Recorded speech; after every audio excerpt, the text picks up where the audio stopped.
Hi, hello, வணக்கம் நண்பா. ஒரு மலரும் நினைவு.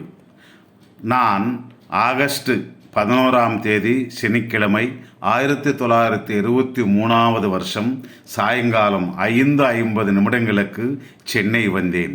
ஒரு கடையில் குமஸ்தாவாக 60 ரூபாய் சம்பளத்துக்கு சேர்ந்தேன். சரியாக 50 வருடங்களுக்கு முன்பு நடந்த விஷயம். அதாவது 1974 என்று நினைக்கிறேன். எங்கள் வியாபாரம் மிளகாய், தனியா, மஞ்சள் ஹோல்சேல் வியாபாரம். எங்களுக்கு ஏஜென்ட் மூலமாக சரக்குகள் வரும். மஞ்சள் ஈரோடு, சேலத்திலிருந்து வரும்.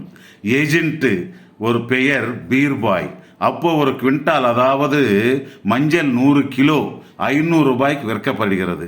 ஒரு கடைக்கு 2 அல்லது 3 மூட்டைகள் இறக்குவார்கள். பெரிய கடையாக இருந்தால் 5 மூட்டைகள் இறக்குவார்கள்.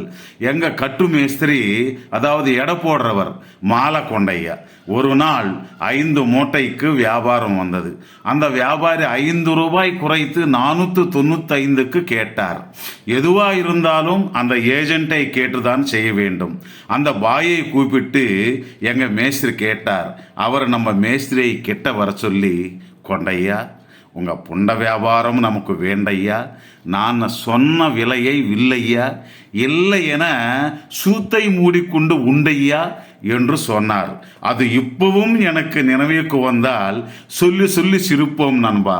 ஆனால் இப்போ அந்த சொன்னவரும் இல்லை, அது கேட்டவரும் உயிரோடு இல்லை. ஆனால் அந்த நிகழ்ச்சி மட்டும் அப்படியே நினைவில் இருக்கிறது. நன்றி.